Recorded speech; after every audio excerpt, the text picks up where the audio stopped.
to you live, yes, all the way live from Black Pearl Studios, where we talk about Indiana politics from the left side of things. Okay, look, I'm only gonna hold y'all for an hour, like I do every Thursday. But when y'all get done listening to the ladies tonight, because you know I got a sister board going on here tonight, y'all go listen and hear what they was doing in Washington when the insurrectionists were trying to overturn the election. They're going to outline everything your former Orange Menace was doing instead of calling for help to squash the madness. So when you get done with this and you get this love that we bring in and all this positive energy that we're bringing, go find out so that you can tell your people so they don't vote for that clown no more, and get all the people that was asking for pardons out of their seats too. So we got a lot of work to do. But first, you know me, I got a rant. The AP reports leaders of Indiana's Republican-dominated Senate on Wednesday proposed banning abortion with limited exceptions, a move that comes amid a political firestorm over a 10-year-old rape victim who came to the state from neighboring Ohio to end her pregnancy. The Indiana proposal would allow exceptions to the ban, such as in cases of rape, incest, or to protect a woman's life. Republican State Senator Sue Glick, who is sponsoring the bill, said the proposal would not limit access to emergency contraception known as the morning after pill or limit doctors from treating miscarriages or ectopic pregnancies. Indiana Republicans proposed banning abortion with exceptions. So, y'all, I understand what they're trying to say, and they're saying, well, you know, we're going to carve out these exceptions and the emergency life of the mother and rape and incest. But here you go again. Now, I found it interesting that they did have Sue draft the bill, because I have been quite critical of a bunch of old men crafting bills that speak to a woman's body and her health. But they were brilliant this time. They said, oh, well, could you write this bill? Of course she did, because they do things. They lockstep with each other. They don't think for themselves. But this is still bad, y'all. This is still very, very bad. Senate President Pro Tem outlines proposed legislation on abortion and financial relief. But there's a problem, right? There shouldn't ever be a reason why someone else should determine what a woman does with her body. So that is why on Monday, if you can, right? If you can, you still got to make it to the State House. The bill would prohibit abortions from the time an egg is implanted in a woman's uterus. Okay? I want you to understand that. We don't know from the time the fertilized egg is in the woman's uterus. That is some small details right there.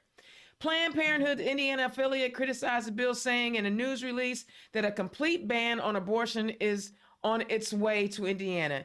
Even the bill's limited exceptions would leave providers risking investigations and even criminalizations, making them exceptions in name only, said the organization.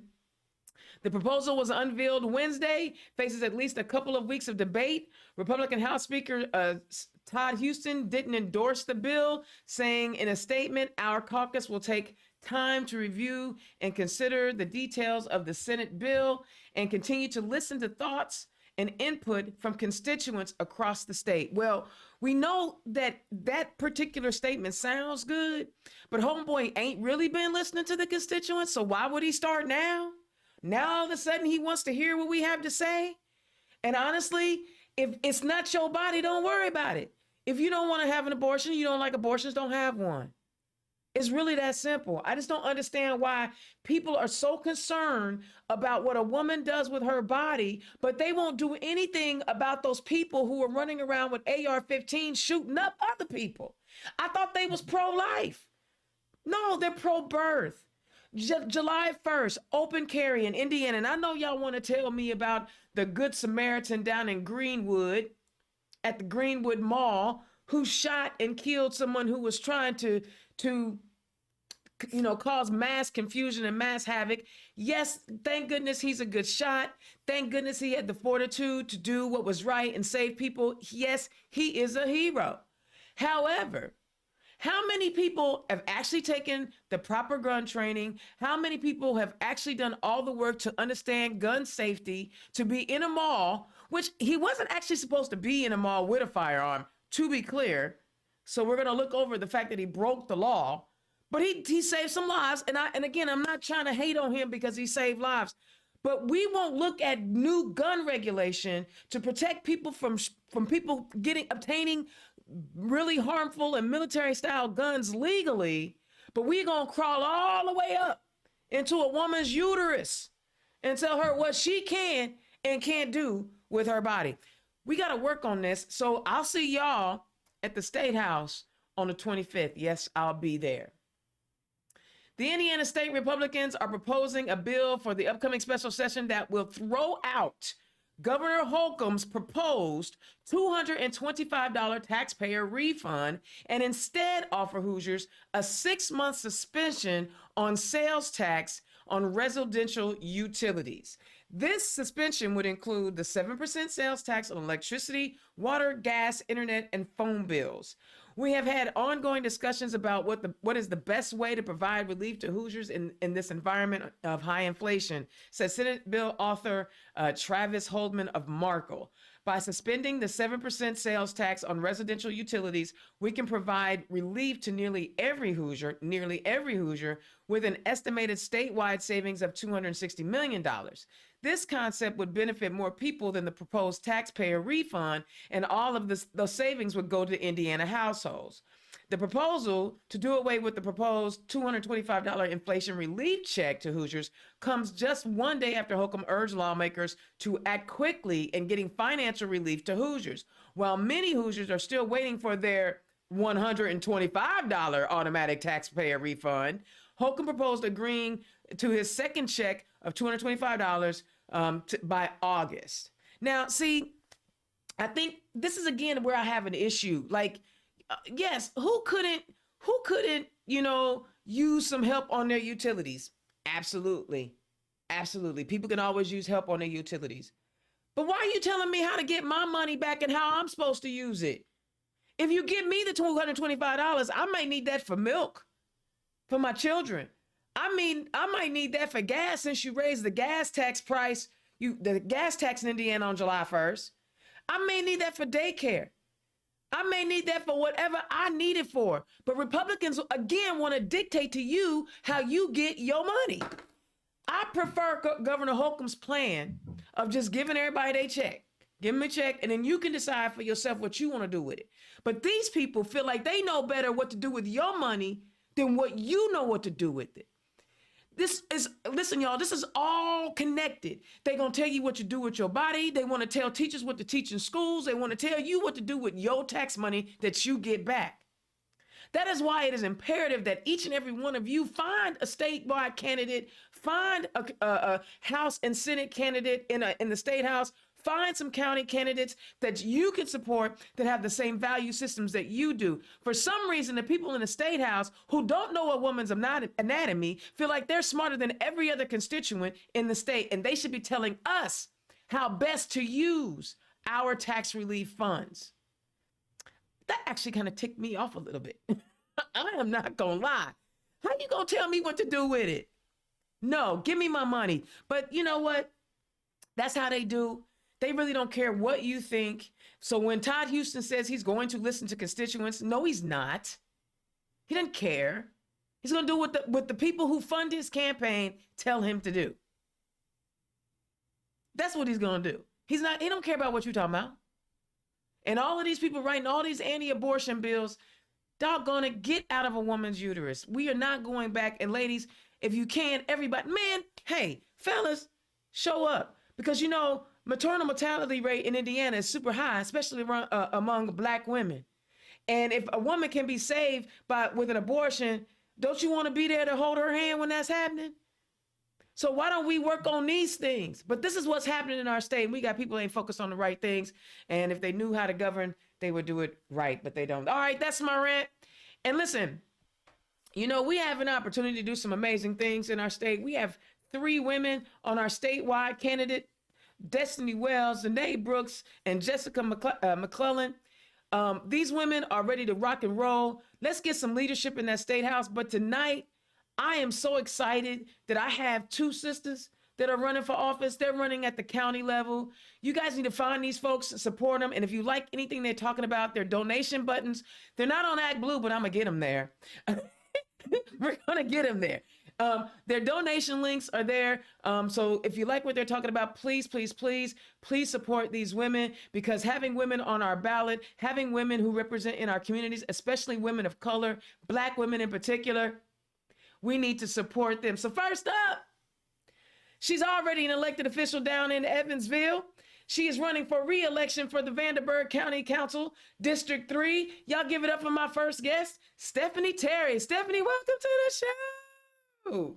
Thanks, Dana. So glad to be here. I love it. And I've already had some great conversations with this elected official. She's already elected in Allen County. She's running for the Allen County Council, District 1. Am I right? First district?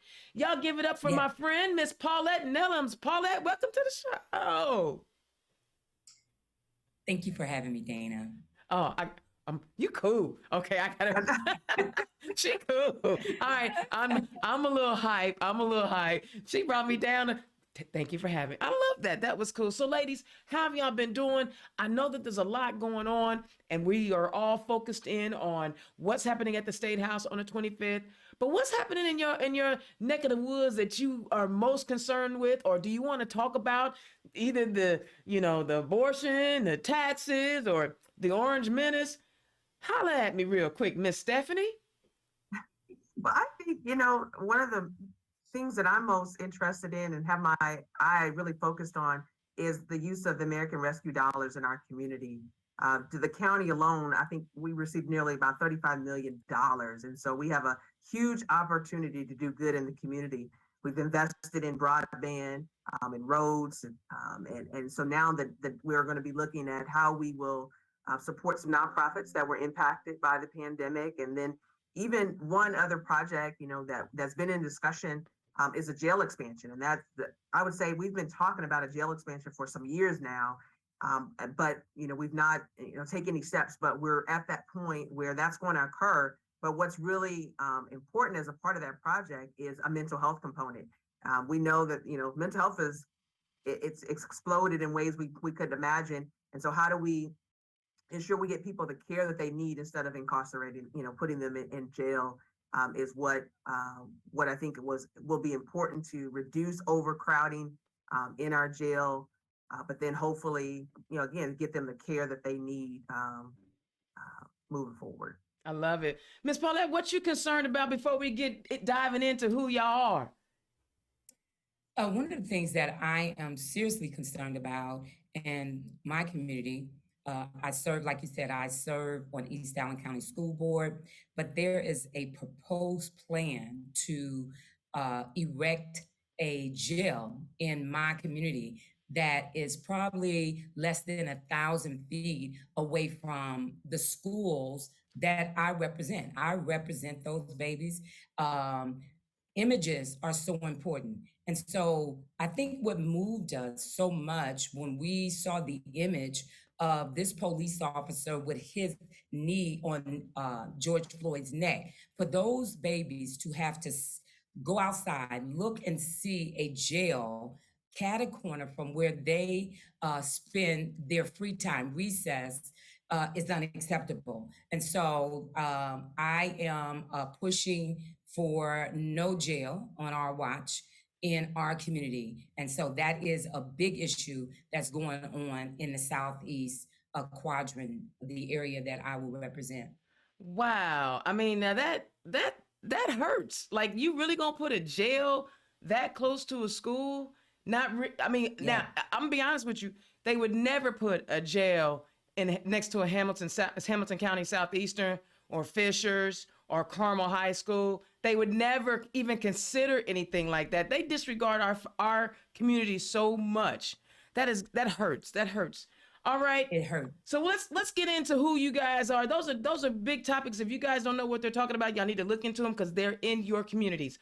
Stephanie, tell the people who you are and where you come from. Well, I am born and raised here in Evansville. Um, you know, raised in the church. My father is a pastor over across the bridge in Kentucky, just Henderson. It's about 10 minutes from Evansville. So we just consider it a suburb of the city. But I went away, of course, to college at HBCU at Kentucky State University. Thought at that time I was going to pursue medicine and go into med school. That didn't work out for me. Needed too much discipline and length of school requirement. And so came out with a master's, pursued health service administration, came back home to the University of Evansville. And really, I was introduced in college to a sorority that is the greatest of all, which is Delta Sigma Theta sorority. And I think that was when I really found my love and passion for service to others. And I've been doing it ever since. And came home out of college and wanted to make a difference. I made the decision to come home when I was a teen mother. And so throughout college, I went back and forth over the weekends to see my child, but knew I had to come back home and but wanted to do more than just work. And so I launched out and tried to run for school board. I was unsuccessful. And a couple of years later, I think people remember my name, and there was a city council counselor they wanted to get out, and they invited me to run. I was unsuccessful with that, but I learned a lot in that process. And again, left politics alone really for a few years. And just it was about 2010 when Roy Sutton, he was a counselor on the county council for about almost 18 years, and he was relocating for his job. He called me one day and he said, "Do you want my seat?" And I said, "What?" It's not something I had thought about. And so I said, "Let's talk about it." And very quickly, the party, caucused, and I was in the seat and began to work in 2010. And then later that same year, I was then elected to the position because it happened to be a campaign year. And I'm in my third term now. I'm unopposed for the second time. And I'm really just excited about having the opportunity to serve the community. I work professionally in the nonprofit field, so I'm all about youth and education. That's what I've been doing since I got out of college and realized, nursing homes and hospitals were not the place for me. That from my heart, I can truly serve from a genuine place in the nonprofit space. And so that's who I am. And I'm looking forward to what's ahead. This year, we're probably going to talk about, what the campaign looks like. As you can imagine, being unopposed, I have a little bit more flexibility to do some things creatively and hope to do that in making sure that people know that I'm available to them and that I'm going to be a voice and for them as I continue to serve on the county council. And see, I can't wait to talk about what your plans are because that excites me. I like hearing you said, listen, I know I'm unopposed, but I'm still going to get out in the community because they need to know me. They need to know who's representing them. That is 100% the mentality that leaders should have. Miss Paulette, tell the people who you are and where you come from. How much time do I have? Okay, here it is. I will. If it gets to being too long when we can't get into some good stuff, I'm gonna cut it. Okay, I am born and raised right here in Fort Wayne, Indiana. I come from such a huge family. My mother has 17 siblings. I tell you, it is such a unique family. I love my family. My grandmother was such a powerful woman. Before, she never ran for office, but she was the captain of her neighborhood. You were not bringing any crap into her neighborhood because she would look in that window, and if she saw things that were not right, she reported it and she got things done. She was known as Mama Woods in the neighborhood. And so that's my family. I am married to the most wonderful man. I have 3 adult children. That is my most prized accomplishment. I am currently serving on East Allen County School Board. But before I even got there, I've always been an advocate for people. I remember back when I was in sixth grade, my mom, as a single mother, raising six children, built a home from the ground. And so back in the 60s, that was in the 60s, um, well, it was the 70s, early 70s, in the area where I live, people did not move in the area that she built a home. So she was a pioneer, hard worker. And so she moved in this area. I came out of all Black school and I moved into a predominantly white school. 25 Black kids in my school at that time, and I can name each one of them Wow. today. And so when I was at that school, I noticed that all of the same white children were the leaders. They always got to take the mail to the office. They were the leader in the line. You know, they got all the A's, and there was never anything for us as the people Mhm. there. And Mhm. so I remember gathering some of the other students there that looked like me, and I said, "Hey, look, they're not having anything for us." So I went to, he was my sixth grade teacher, but he was also serving as the principal of the school. So I went to him and said, "Hey, look, you guys are not doing anything for us." Mm. And at that time, I just said, "You're prejudiced." And this guy called my mom and said, "Hey, did you know what your daughter's doing?" And my mother said, "No, what is she doing?" And he said, "She's forming a coup at the school." But ultimately, we got, of course, the talent show. But still, it gave us the opportunity to showcase who we were, to be the leaders. And so that's where I started my service to people Ooh. when I was in sixth grade. And then I went on. I graduated from Ivy Tech, a community college. So my degree is in early childhood education. And my daughter, my baby girl, went to Howard. I took her to Howard University. She and I went to a get to know Howard, if you will. The speech revolutionized the way I thought. And I came back to my community and I said, I am going to get involved in my community. Mm. I ended up being the vice president of the NAACP. I later became the president of the NAACP.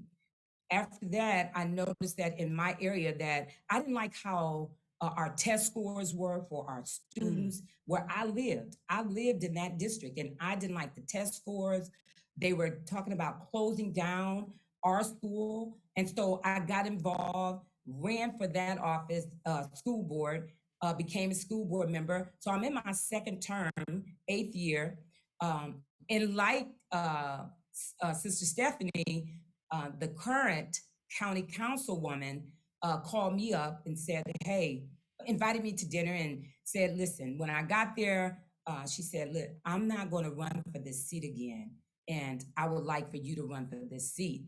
I had never thought about running for county council, but people had approached me for running for different positions in the community. But I just never really thought about it because I'm so involved in my grandkids' lives. They are athletes, so I love all that. And so I didn't think about it. But anyway, I went home, discussed it with my husband. But do you know, I did not get confirmation about what I'm doing right now until this past Sunday. Wow. After I was in Grand Rapids over the weekend, and I my husband and I listened to, that's one of the good things that came out of the pandemic. You can now listen to church on, via Facebook or, social media. So I was listening Get your to my praise on. pastor. Oh, getting it on. I was listening to him and he came out of the book of Nehemiah. And so as we were driving back home, my husband said, well, let me listen to some old school. So we turned on G.E. Patterson, and G.E. Patterson happened to be coming out of the same book, Nehemiah 4. And I'm like, okay. Then I said, okay, that's not it. Let me listen to Keon Henderson. So I listened, and lo and behold, he came out of the same book. I said, okay, Lord, you don't have to say anything else. I hear you loud and clear. So I really got my confirmation this past Sunday that I am a servant. I'm a servant for people. And once elected as your county councilwoman, you can assure that I will fight for my community because I believe in community. I believe in opportunity. I believe in providing resources for my community, and I believe in economic development. And so, me as your candidate, that's what you will get. You will get a person that's going to be engaged, a person that understands not only how to be high, but also how to understand and roll with those that are less fortunate. And that's where I'm called to, the ones that's less fortunate. I And love it. that's where I that's love it. why I'm running. I I, am lo- just a servant. I love it. And see, what has gotten me hyped right now? Y'all can't actually see my face, but the people can. Here we are, three, beautiful Black women in our own way, right? I'm representing the largest city. Miss Paulette is representing the second largest city, and Miss Stephanie's representing the third largest city in this state. And here we come from very different backgrounds. We all have different lived experiences, but we are all about serving. We didn't mind being leaders in places where people didn't want us to be leaders, or trying to do a thing even when folks weren't, can you being a Black woman in Indiana ain't easy to begin with. Let me cut to the chase, right? Let me just get done with it. Being Black in Indiana, being Black woman in Indiana ain't easy, and it sure as heck ain't easy being running for office.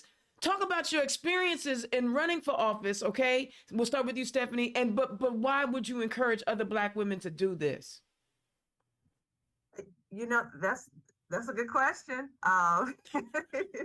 It's I tell you, I've had some ups and some downs in this last 12 years being in office.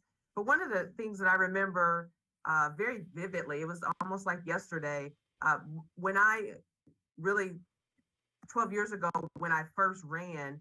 I was at a candidates forum. I believe I was at the FOP, and the room was full.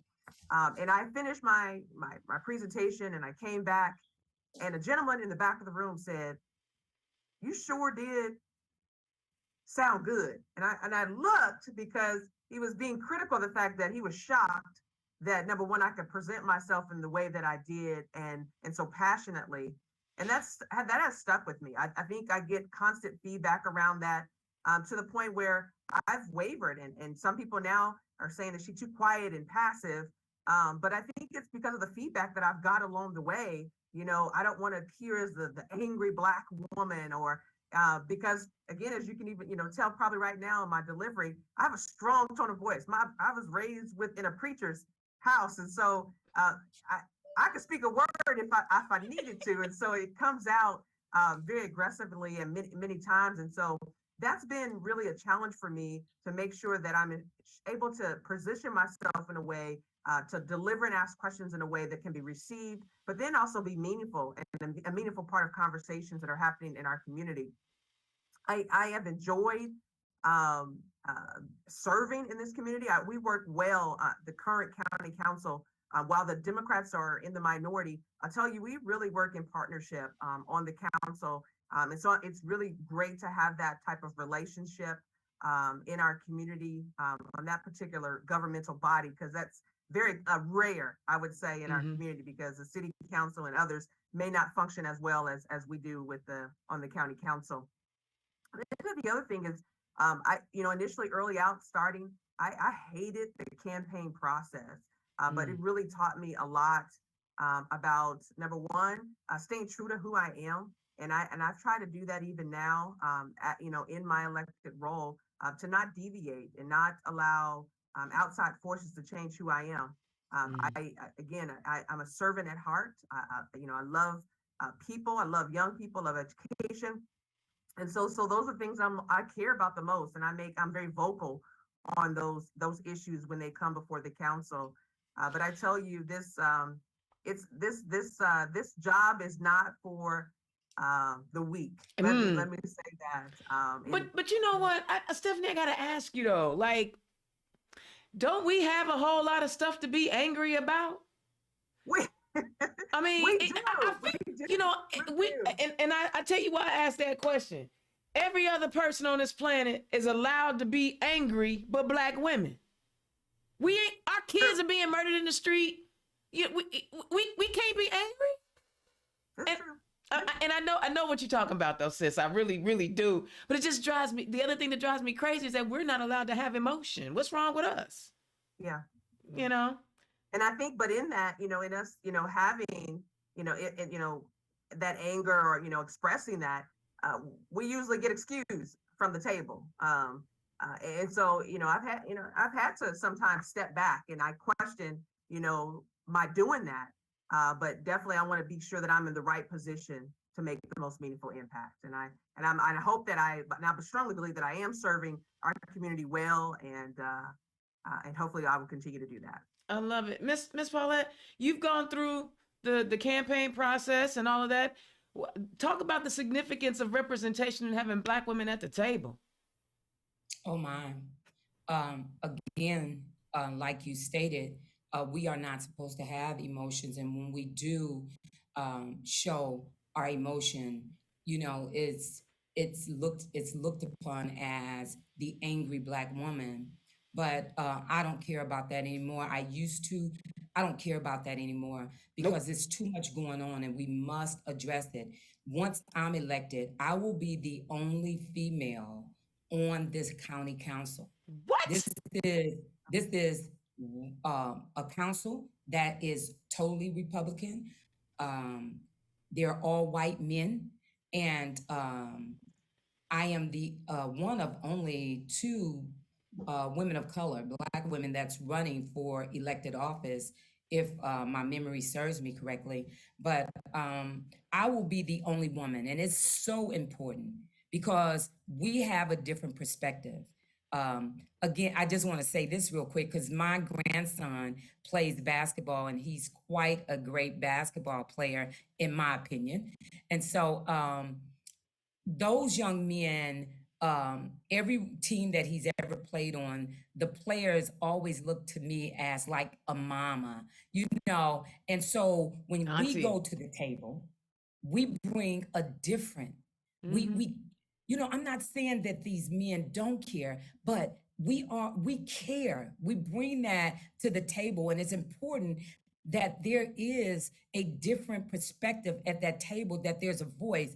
And if I am not elected, then we will have a one perspective type of council. And I'm Mm-hmm. not saying that these are not individuals that can't think for themselves, but what I'm saying is it will be a conservative board.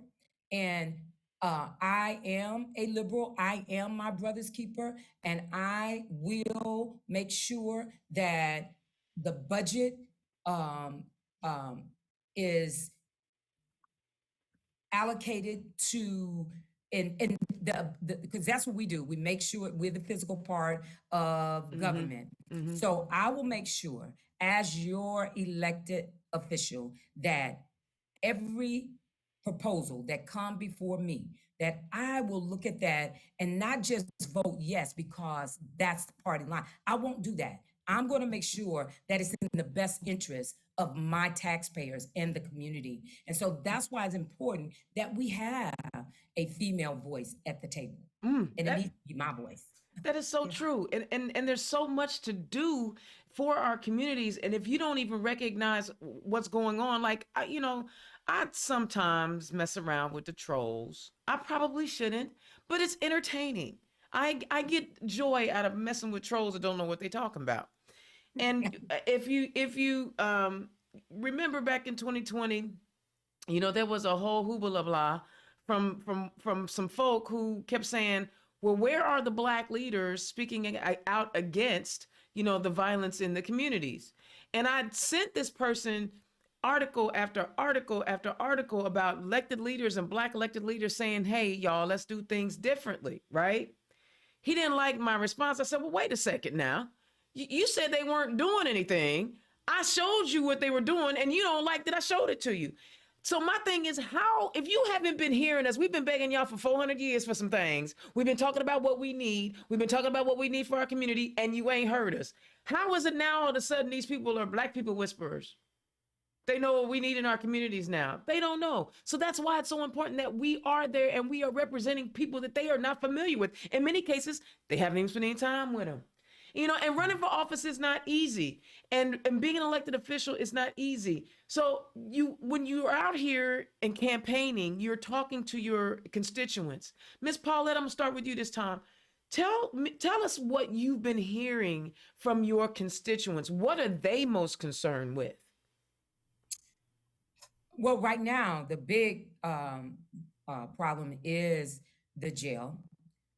So they are very, very concerned about this proposal and where it's going. And the community is very upset that even our elected officials, we have Councilwoman Michelle Chambers, Councilwoman Sharon Tucker, and Councilman Glenn Hines. These are all people of color. They were left out of the conversation about the planning. And so there is, in fact, there is a organization going, there is something going on right now as we speak to speak to this jail being erected. So that's one thing that I'm hearing from constituents. And another thing that I'm hearing is about there is a problem with overcrowding in the jail, but there's a way that we can fix all that. We don't have to build a big 1,500 bed jail, because if you build it, guess what? You got to fill it. Say it again. They didn't hear you in the back. And so we must be careful with those type of dollars and making sure that we are at the table speaking about those issues. And right now, that is one of the big issues that I'm hearing about is this prison to pipeline, building the jail, fixing our Southeast quadrant, bringing some economic development to our Southeast quadrant. I mean, we are homeowners, we love our community, and we love our schools. We want to make sure that our schools have quality teachers in them and that they are producing our new generation of highly educated or just workforce ready. And so these are some of the things that I'm hearing from my constituents on out here on the campaign trail. And what are you hearing, Miss Paulette? What are you hearing? Paulette has said everything that it's like she's in Vandenberg County too, because she has hit the nail on the head in talking about jail overcrowding. I mean, that's one of the things that's really prevalent. Just crime continues to increase in general. But I think it has, a lot to do with, the community wants to see more development in our center city. We're doing a great job in our downtown areas and even, broaden that out to and some of the regional work we're doing to attract talent to the community. But again, there are areas and pockets in our community that need further development. And I think that also leads to education and opportunities for kids, alternative educational environments too. I work in a children's museum. And so I love to provide a creative and a different space to learn in. And so we have to even think about that. Do we transform how kids are learning in our community and being sure that teachers are equipped with the resources that they need to be the best that they can for our students. But then also, mental health. We're hearing a lot about the mental health crisis. I think there's some plans in our community for some larger initiatives around mental health. Even ensuring that we have enough child psychologists available. I think in our community, I think there may be one or two in our community. It might not even be that, but even how do we grow that area so that we can support kids that are struggling, that are truly struggling. Yeah, and in the environment that we're living in, how could they not be struggling, right? I mean, Right. my goodness, they just witnessed, 10-year-olds being well, Uvalde. I'm just gonna say that. I mean, it's just they're seeing things that we just didn't see, and there's multiple avenues that they're seeing them. Right? I know parents think they can police everything their child is watching, but no. And I love that. I'm actually proud to hear that. Mental health has always been a tough one, right? We, in our community, it was a long time. We really didn't talk about it. We just would say, Auntie Boo crazy, and then Yeah. we just go on, but now there's real, we are being more conscious about it. But the things that the two of you brought up, and I hope all of my turn left listeners hear this and hear it well. Both of these ladies who are talking to their constituents, and their constituents are worried about education. Black people care about education. We care about educating their kids. So I won't hear no more. We don't want the jails. We want the schools. So if I hear you getting cussed out. That's all. Dana, can I just Absolutely. add to this as well? I From my constituents, another thing that I'm hearing, some of the schools in the area that I serve these schools, this area, there's a lack of Black employees in terms of leadership, where like the counselors, and there's a study out that showed that children do better when there's somebody that they can identify with that looks like them. And so that's one thing that I've been pushing, and I am sick of hearing that there is none out there. That it's the notion that we as Black people are not interested in the education process. I think some of the things that we have to remove is some of these educational loopholes that prevents some of our already employees that's working in these schools, that's doing the work. They're working in these positions, but they lack the piece of paper that says that, okay, you can be a counselor, but they're working on getting it. We need to make sure that there's an avenue for them to do it. Internships. Yeah. Put them in some internships Yeah. so that they can become counselors. So that they can talk. Because sometimes I know for me, I was more comfortable speaking to one of my teachers that looked like me, that said, hey, I'm struggling in this area. And so I was just comfortable talking to that particular teacher. And sometimes we just need somebody that looked like Big Mama, that looks like Paw. We need those kind of people in our schools. And I think there's a disconnect there for whatever reason. And so we need to, I know my constituents are saying that. And so we need to begin to address those issues. Especially when you consider the typically Officer Billy Bob is who they see as law enforcement.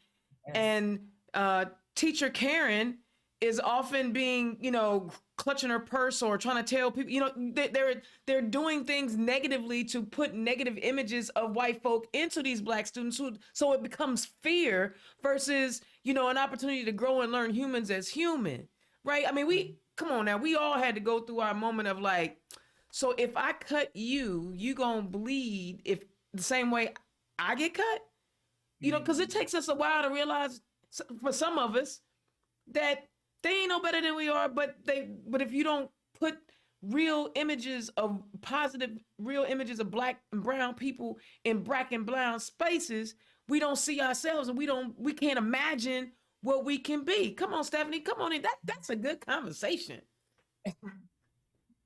It is. We definitely need to, our kids definitely need to see us in leadership, Yes. and in a positive light. And so I can truly appreciate your thoughts about that. I love it. Okay, so y'all out here campaigning. What and you're running for re-election. You're running for you want to show the people what you about. Tell the people what you want to focus on this next term, and what the campaign. And I want to know them campaign plans too. Come on now. I know for sure I'm definitely going to try to do get out to vote efforts. That's going to be a lot of my time, and actually an event may be centered around Maybe it's a super Saturday where we're encouraging churches and others to come and to do early voting, but also then make it kind of a huge block party. That's something that I hope to work on. Um, but again, but my campaign is going to be pretty light. But I think some of the things that is still very important to me is economic growth. We have again have a huge opportunity. I think most of you are familiar with the Ready initiative, and so the Ready dollars that are coming into communities. I think our community received 53 million or so that will go again into projects around the region. With the end result of growing our economy, and so and good paying jobs and just business expansion. So I'm really excited about what's going to happen there and the projects that are going to come from that. I think the other thing too is again, this year, how this mental health center or crisis, center develops with support from the county council. I'm eager to see progress on that. But then also just, support again in helping businesses recover from, the negative effects of the pandemic. And most importantly, they many times arts and culture gets left out. And so I'm really excited about how the county will support arts and culture this year and a mental health And moving forward. I So find it interesting that people don't understand the importance of being able to cultivate someone's passion. They may not even realize it's a passion, but they like to draw, they like to play music, they like to sculpt. If you take away someone's ability to, embrace their passion, they're not going to be a whole person, right. right? Oh, thank you for bringing that up. And we know that quality of place is important when we talk about economic development. So you need all of those other assets in order to draw business to your community. And so I think that those are some things that I'm really excited being a part of in our community.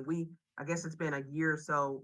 We had 3 organizations that merged. We had a chamber, economic development coalition. They all merged into one organization. And I tell you, it's really grown into something really magnificent. I think that's going to be quite beneficial and for our community as a whole. I love it. So so you're going to be new to the council. You've been on the school board. You're going to be new to the council when you win.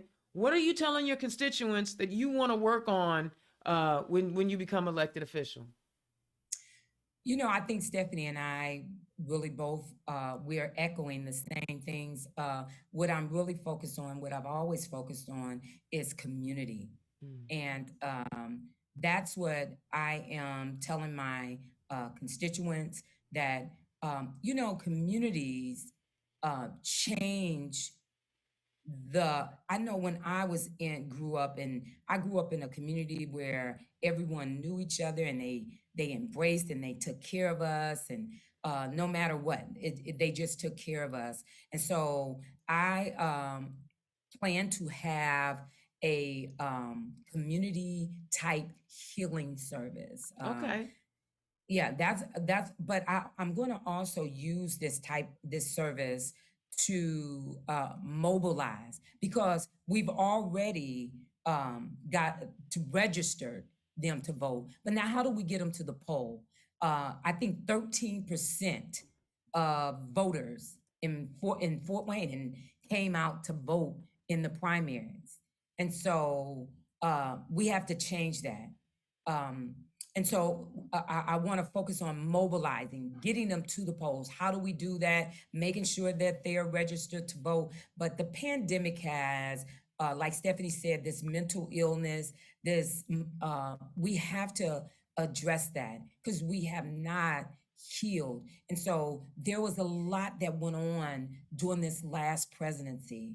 And we must begin to come together and heal as a people. And so that it will be a fundraiser type event, but it will also be an event that will people can come and just lay their burdens down and feel free to lay them down. I have Miss Tony Irby in Fort Wayne, Indiana, who will be a part of it, and Fort Wayne's own Sheila Flory, who is a songbird minister in music. It's just a healing voice. And so that's what I am planning in the near future. And my core, what I work on is actually core community, opportunities, building relationships, and economic development. You know, Because the core I mean, just think about the core of an apple, the core of anything. It is the most Important. important. absolutely, It's absolutely. essential. It's essential that we have a core. And so I like to always say, it's Paulette for the people. I'm for the people. I love it. And you know what? And both of you said something that I want to touch on. And I love these. That's why I like my conversations to be organic, because you never know. I don't send questions for you to recite answers. I want it to be organic. Y'all both said registering voters and getting people out to vote. Now, we know every cycle, they go find us some skin folk who will run around talking about we shouldn't vote, we shouldn't get involved, ain't nobody doing nothing for us, blah, blah, blah, blah, blah. Stephanie, why are you encouraging people to vote? Because they need to. I mean, that's the only way that we can make change happen is if we go to the polls. And so I don't know that there's a time that I haven't voted, and so I just continue to stress that the importance of it. In addition, to voting, being actively involved in in local government. There are so many opportunities, whether it's on commissions and boards, just attending meetings and being aware of what's happening in your community, and what so you can be informed, about what's going on. But it matters. But I think education too. There's still opportunity, even encouraging people to vote. That creates a space for us to educate people about how government works for you, and so ensuring that we do that as part of the process. I love it because that's so important, because people don't know how the process, they don't know how the bread is made. Miss Paulette, why are you encouraging people to vote? Because they always try out I almost said it, ooh, they always find them somebody that Harriet Tubman would have left behind to talk about why we shouldn't vote. Tell the people why it's important. I think my camera is froze, but nonetheless, you know, on the board that I serve, every time I vote, every time there is anything that come before me that I have to vote on, if I am in opposition to what is being presented to me, I vote no, because I'm letting you know that I'm not in agreement with that. So that's why it's so important that you vote.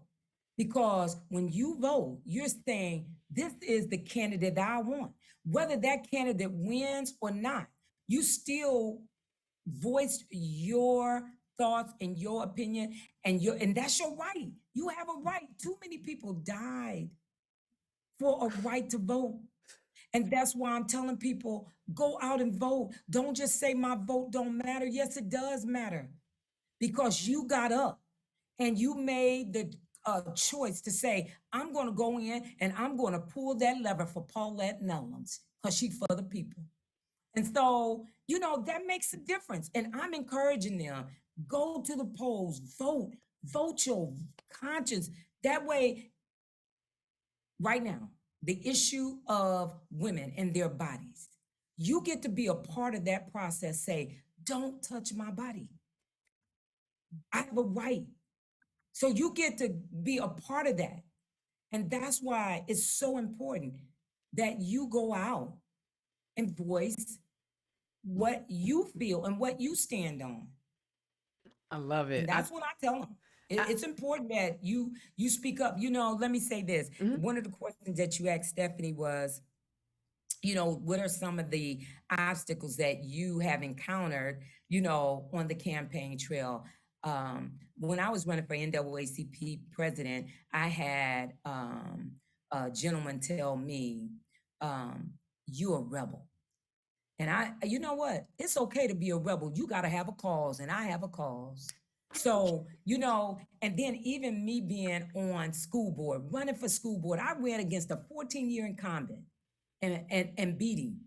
And so but they don't see that as important. People need to see that school board important, county council important, city council important, and we that's already in these positions need to support those that's trying to get there.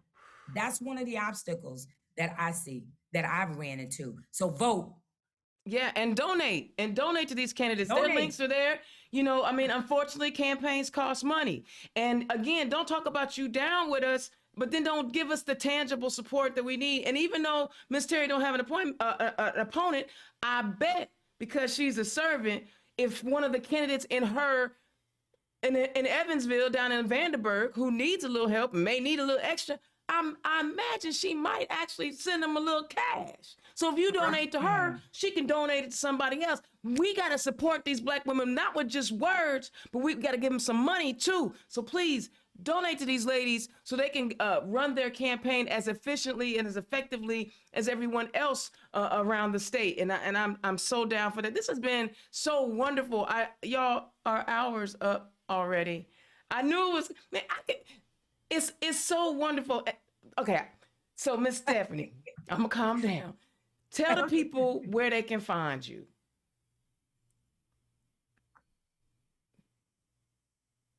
Tell the people where they can find you. Who is it? Me, Miss Stephanie? Miss Stephanie? Yeah, I'm sorry. I'll edit that out. Tell the people where they can find you. Yeah, on Facebook, you know, I am. If you use the hashtag at Terry for Council with the number 4, they can find me there, and also my email address hopefully will be shared as well if you want to reach me. But Facebook is the easiest way to make connection with me at this time. I love it. And you said you had some events coming up. So do you have those dates yet or no? I do not have the dates just yet. But well, keep us informed because I flashed, if you get a flyer together, I flash those flyers up on the show so people can know what's happening. Absolutely. Paulette, tell the people where they can find you. You know, I can be found on Facebook. It's the Committee to Elect Paulette Nellems. And that is the best, you know, my email is up here, but I am on Facebook. If you really want to reach out to me, that's where you will find me. You can donate at Zelle 260-409-3238. I am just so excited, and I so thank you, Dana, for the work that you're doing, the service that you're providing, because this is actually my first time speaking about my candidacy. So I really thank you for that. I'm humbled and honored to be that space. I'm sorry that the camera froze, but you know what? One of the things I love you, because you said thank you for sharing your space, and I wanted you to know, no, this is our space. You know, This is a space for us as Democrats to come together in a state that wants to hush us up and hush the things that we care about up. And I want to make sure that every Democrat, you know, has an opportunity. And of course, I'm going to have a special love for my sisters. I mean, it's just going to be that way. I love everybody. Everybody knows that. But ain't enough of us out here. But I will say this. I am not the only one. And I don't know how many more ways I can say that. Here we have 2 incredibly dynamic women with great ideas and great vision for their communities. You don't always have to ask Dana Black. Of course, I say yes, because I like to talk. But if you want to hear from other women who are as passionate about, you know, getting people to the polls, getting people elected who are going to write good policy, here's 2 more. You got one in Southern Indiana and one in Northern Indiana, or Central North, you know. So, but I'm saying that we are sprinkled. I said this a couple of years ago when I did a show with Black women who were associated with the party all over the state. I didn't do any candidates on that show. It was just party people. There are Black women. So when you say that you can't find something, you can't find Black people to be teachers, you can't find Black women or Black people to come speak at your event because you don't want to find them. They got whole colleges and universities full of Black people who are doing nothing but going to school to study education and how to be a teacher.